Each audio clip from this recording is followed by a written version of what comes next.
Action. Oke, jumpa lagi dengan program Eki Hikmat, Kultum, Kuliah 7 Movies. Oke. Bersama Eki dan Hikmat. Ya. Kali ini kita dalam rangka memperingati Hari Film Nasional. Kita akan bahas film-film horor Indonesia. Horor dalam arti yang menakutkan, bukan film horor yang bikin trauma terus nggak mau nonton lagi. Oh, itu mah horor. Traumatized film. Oke. Oh, ada. Ya. Tapi bisa juga ada yang jadi trauma gara-gara nonton film horor yang memang harusnya hiburan. Ngomong-ngomong, kenapa masih perlu film horor? Kan Indonesia sehari-hari sudah horor sendiri. Kadang-kadang lebih horor dari itu ya. Dari film. Iya, betul. Film horor Indonesia banyak yang bikin ketawa juga lagi. Iya. Gimana dong? Pertama ada comic relief itu kan. Ada Bokir, fungsinya ya. Fungsi ya, yang selalu katarsis. Ada Dorman Borisman ya kan. Gue dianggap sering dianggap Dorman Borisman mukanya, padahal kan mirip Harvey Maliholo ya kan. Iya, gue tim Harvey. Oke. Ya, sebetulnya kan horor itu genre film yang punya fungsi, satu katarsis, dua dia punya fungsi sebagai komentar sosial juga. Betul. Di dalam fungsi komentar sosial itu dia ada fungsi dokumen sosial. Jadi apa yang ada di dalam film horor itu sendiri biasanya mencerminkan keadaan masyarakat atau mungkin juga mindscape dari masyarakat yang dipotret. Contoh yang paling klasik itu kalau di dalam sejarah horor Hollywood misalnya film zombie gitu ya. Itu kan mengungkap banyak hal dalam dalam sosiologi dari filmnya gitu. Jadi dia jadi kayak kritik. Itu George Romero memang paling tidak yang Dawn of the Dead dan Dawn of the Day ya. Itu adalah contoh komentar sosial yang cukup gamblang. Dawn of the Dead itu komentar tentang rasialisme sebetulnya dan suasana yang mungkin dekat dengan era ini ya, dari McCarthyism sampai ke perang Vietnam, suasana di mana negara itu promoting fear terhadap segala yang alien, terhadap segala yang merusak tatanan, tapi justru karena itu muncul perlawanan-perlawanan. Nah, kalau di Indonesia kayak gimana tuh komentarnya? Ada penelitian mungkin, Ki, yang menggambarkan fungsi film horor di dalam film Indonesia ya? Iya. Kan kalau kata Carl Hader, ada beberapa genre film. Ini cuma buat ini aja ya, supaya mempermudah alat pisau analisa, asik. Jadi misalnya ada film-film, jadi satu bahwa orang Indonesia tuh sangat dekat dengan folklore dan mistik kan, bahkan film horornya pun itu pasti terkait dengan mistik dan folklore dan legend kan istilahnya. Ada legend, ada genre company, ada horornya pun yang supernatural, terus dari tradisi cerita rakyat gitu, budaya lisan ya. Terus waktu dalam satu itu ya mistik gitu ya. Bahkan film superhero kayak Darna Ajaib itu ada mistiknya. Terus rata-rata ya, Rama Superman Indonesia ada mistiknya gitu, ada holistiknya. Dan yang kedua itu wawancara dengan Imam Tantowi dan beberapa orang di Mundo Makabro tuh dokumenternya. Yang waktu itu zaman Orde Baru itu kan nggak boleh kritik secara langsung, maka mereka memakai setan-setan itu sebagai instrumen kritiknya, wahana kritiknya. Wahana kritik dan pelampiasan kayak sak tinju gitu loh. Jadi ayo kita bunuhin kayak sak tinju ya. Kayak gitu. Jadi contohnya kayak dia waktu di di Mundo Makabro di dokumenter itu adalah golok setan waktu itu, karena kan mari kita bunuh semua gitu. Jadi kita nggak bisa mengkritik pemerintah, maka kita lewat situ. Oke. Tapi ada juga yang memang benar-benar arsip ya tadi komentar masyarakat atau arsip sosial lah ya, kayak Dukun AS ya kan. Iya itu walaupun ya lepas dari headline. Hah? Berangkat dari headline.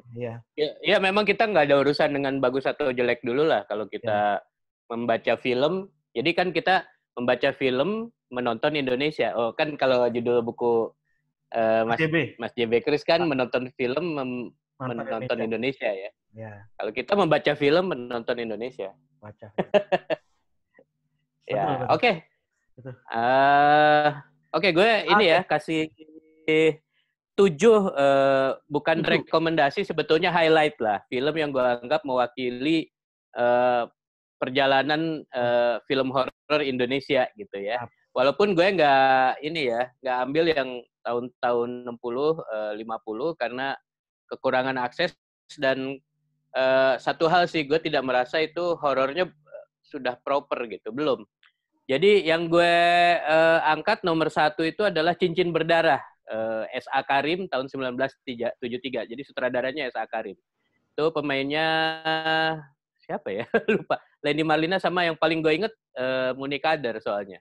Jadi Muni Kader itu jadi tokoh antagonisnya, dan kalau kita kalau kita lihat itu sebetulnya film horor yang tidak materikan setan gitu. Jadi dia itu situasinya di desa, tetapi tidak dengan pandangan orang kota. Jadi ini benar-benar dari dalam desa. Walaupun mungkin yang bikin orang kota juga, tapi yang jelas ini kejadiannya menimpa orang desa itu sendiri. Jadi struktur sosialnya itu yang digambarkan sepenuhnya adalah struktur di desa. Nah, itu drama psikologi tentang rencana membunuh gitu, dan kemudian dilakukan pembunuhan. Jadi genre-nya lebih pada thriller sih sebetulnya. Tapi satu hal yang sangat kuat menancap di kepala gue adalah karena alat pembunuhnya adalah ular, yang korbannya ada 2. Satu adalah innocent victim, yang perempuan, yang satu lagi adalah penjahatnya, karma. Jadi dapat karma kena ular juga. Dua-duanya digigit ular di bagian genital. Jadi gue jadi kan berpikir ini ada gitu apa nih? Iya, bisa jadi makalah kan, ular dan genital dalam film horor Indonesia. Jadi kalau gue lihat itu yang satu yang lebih ngeri sih, karena kan genital perempuan dan ularnya itu masuk lewat situ gitu. Jadi ke dalam. Jadi kematiannya untuk perangkat keamanan desa tidak terlacak gitu. Kenapa gitu? Tapi peristiwanya diperlihatkan, tentu tidak dengan eksplisit itu pinter banget sih bikin itunya ya. Jadi gue nonton waktu kecil, jadi tertanam banget. Ya gitu sih. Yang enggak pertama di video, terus kemudian di TVRI kalau nggak salah diputer juga. Jadi, nah yang terakhir si Muni Kader kan, yang biang penjahat itu kan, dengan kumisnya gitu kan, mati dipatok ular di bagian genital juga, men. Emang ada urusannya sama pegel nggak sih? Ada urusannya sama pemerkosaan atau dengan hal-hal yang berbau terkait dengan seksual gitu nggak sih? Enggak ya? Kenapa ularnya ke situ gitu? Karena kalau yang pertama itu cara pembunuhnya itu untuk membunuh perempuannya tidak ketahuan. Memasukkan ular diam-diam lewat suling, ular kecil berbisa ke alat kelamin perempuan. Jadi dia masuk ke dalam tubuh perempuan lewat genitalnya. Konsepnya gila sih. Iya. Kalau terakhir itu sebenarnya karena karma gitu, karena karma. Iya.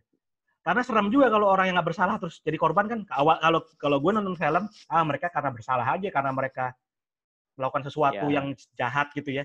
Tapi kan kalau dia kena ke yang innocent kan, wah gue bisa kena dong kan gitu. Ya iya itu dia daya tarik sama kayak ya itu menarik sih, karena ini kan untuk menancapkan horornya itu justru karena itu kan. Victimnya dia diincar karena ada warisan. Jadi ceritanya kan cincin berdarah itu cincin yang konon menurut omongan orang-orang itu ada kutukannya.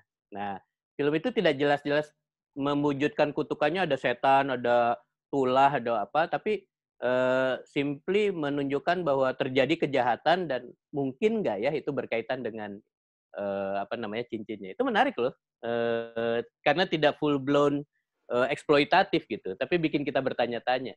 Iya. Tahun 73 tuh ya filmnya. Kalau terkait dengan ular dan film dan genital, gue jadi teringat satu adalah Pembalasan Ratu Laut Selatan atau Lady Terminator. Karena kan adegannya si Yurika kan bercinta terus selalu mati. Oh iya. Once she mates, then she terminates. Asik.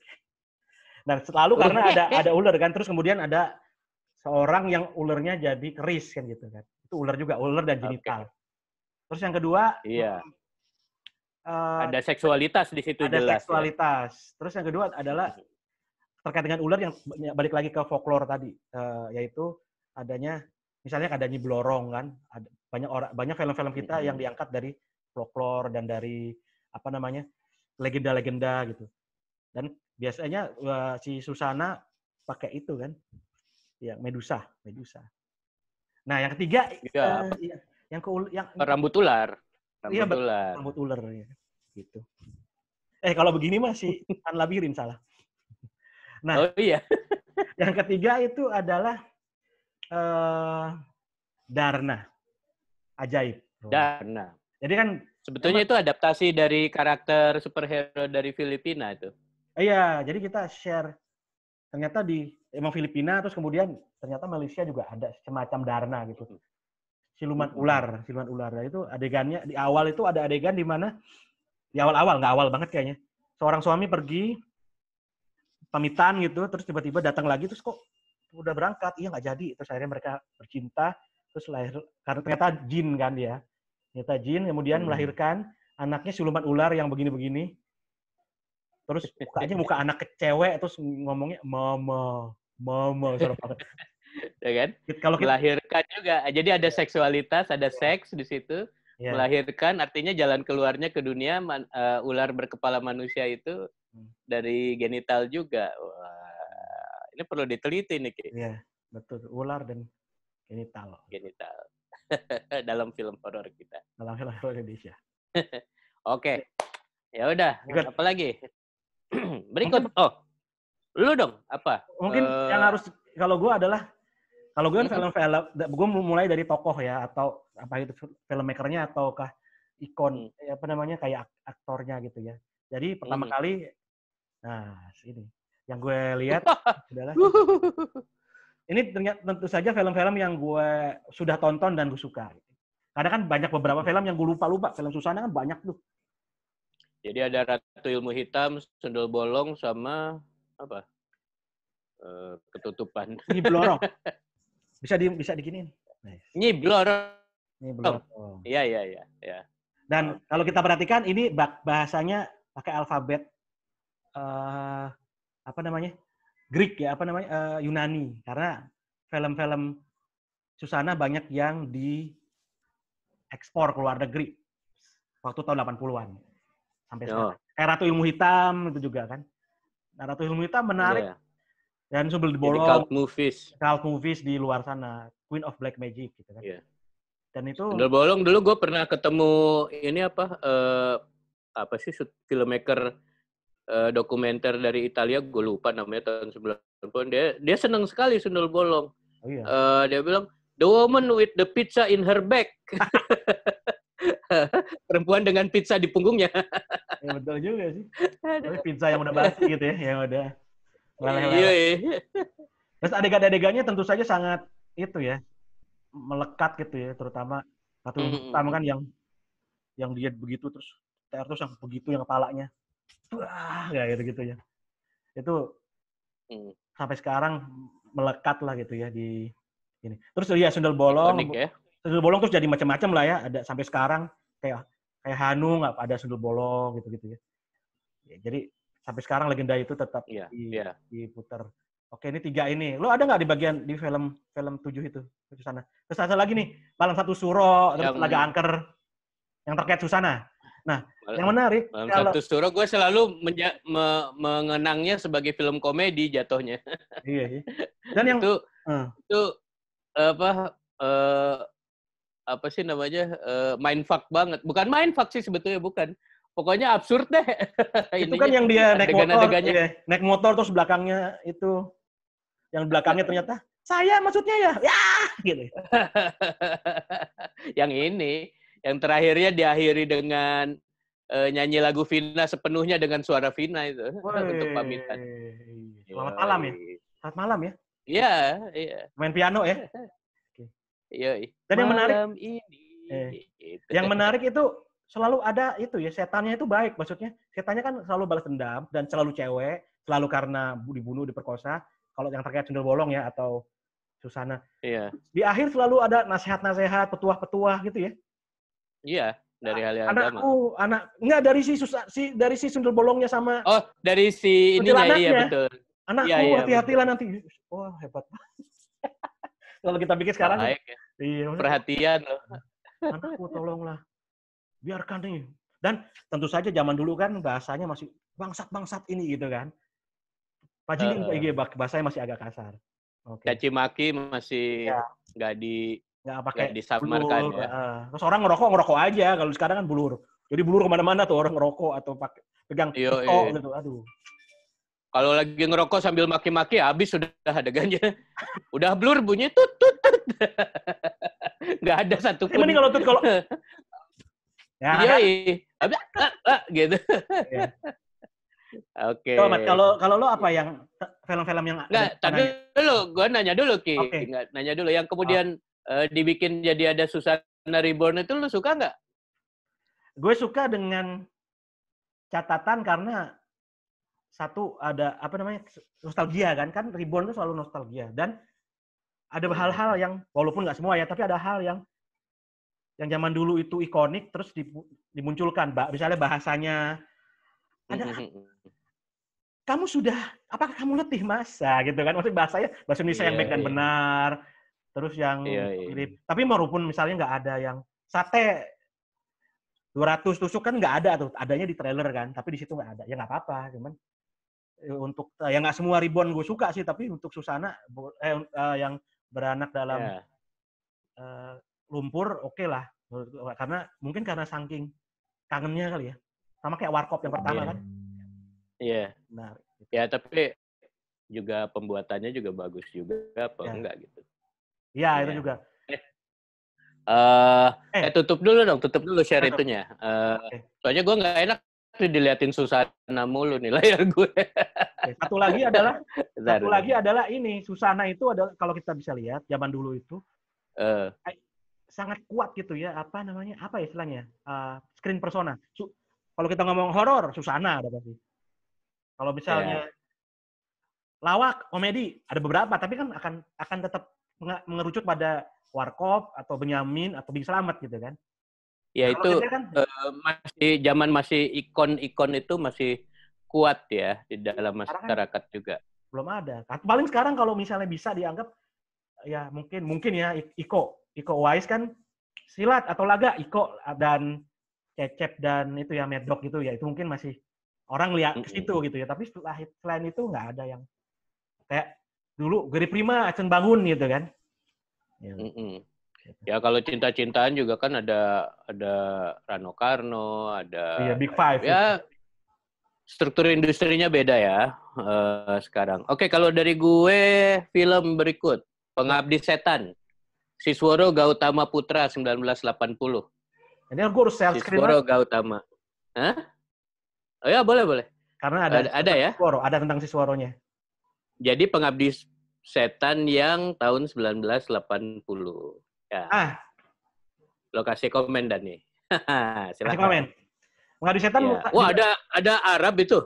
Iya, edisi ini Arab. Primitif ini yang edisi Mesir ya? Primitif. Masya Allah. Mesir. Oke, Pengabdi Setan dulu. Pengabdi Setan ini mengerikan karena zaman itu ya, karena menurutku orang mau sholat aja diganggu gitu loh. Iya, Terus memang. tiba-tiba jeder. Jangan lakukan itu. Jangan lakukan Ini itu. amat orang sholat gitu. Iya. Diganggu. Terus mungkin ini adalah film zombie pertama. Kalau yang disebut zombie adalah mayat hidup. Nggak tahu. Pocong juga bisa dianggap itu sih. Tapi maksudnya mayat hidup yang mirip-mirip secara fisik dengan zombie lah ya. Ini zombie. Dan yang bikin serem menurut gua adalah ya itu karena dia bisa random gitu kan. Semuanya dijadikan pengabdi setan kan begitu. Walaupun dibilang kalian dosa yang kotor, tapi kan nggak semua. Mosok si siapa yang Dan apa namanya tuh? Gue lupa jadi. Yang Damsik kan sebenarnya kan nggak salah apa-apa, kenapa dia mati juga. Artinya itu semua karakter yang innocent juga bisa jadi direkrut lah ya katakanlah sebagai. Ya itu serem tuh. Terus yang tangannya gitu ya. Sisworo Gautama Putra. Beberapa film Sisworo udah kita bahas ketika kita bahas film-film Susana karena langganan. Nah ini yang belum. Oke. Jadi gimana nih Pengabdi Setan emang? Ya buat gue memang ini klasik dan persis seperti lu adegan menghalangi sholat itu luar biasa sih. Karena kan kita merasa secara tradisional benteng terakhirnya itu kan baca ayat-ayat Quran terus sholat gitu, dia masih bisa menghalangi. Coba pertanyaannya adalah, kalau itu adalah settingnya keluarga Islam, kenapa mayat-mayat yang muncul itu tidak dalam pocong, tidak dalam kain kafan?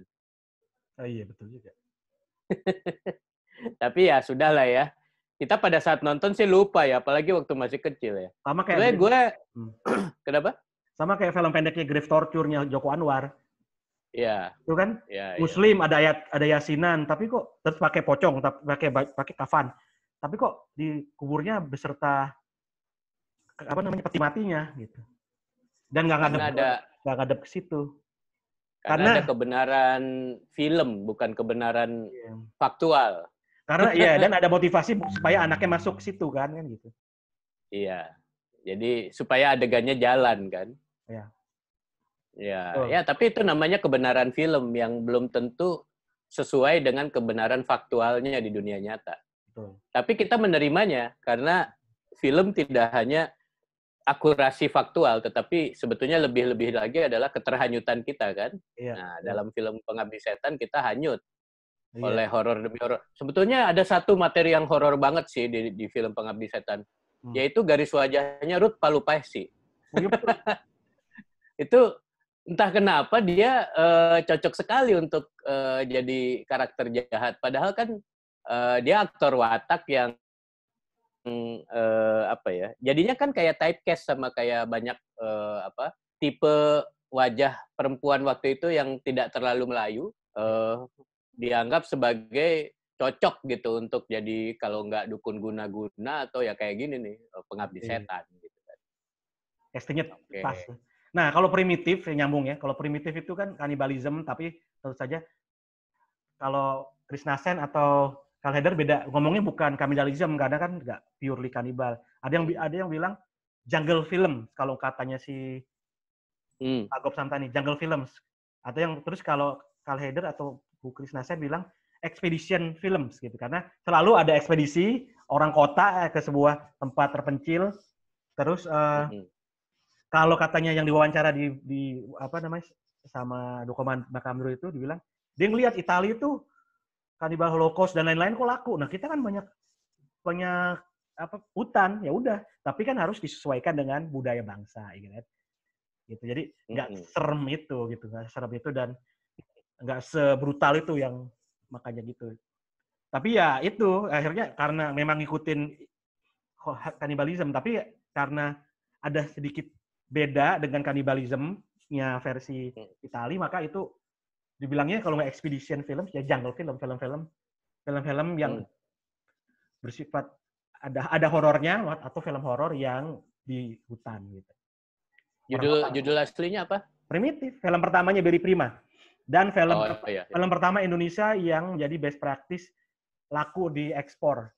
Itu di Cannes, Festival Film Cannes tahun 79 di film marketnya ya maksudnya. Dan lucunya, dan lucunya film-film itu nggak ditutup-tutupi kalau itu film Indonesia. Namanya diubah apa segala macam gitu. Iya. Menarik tuh. Oke.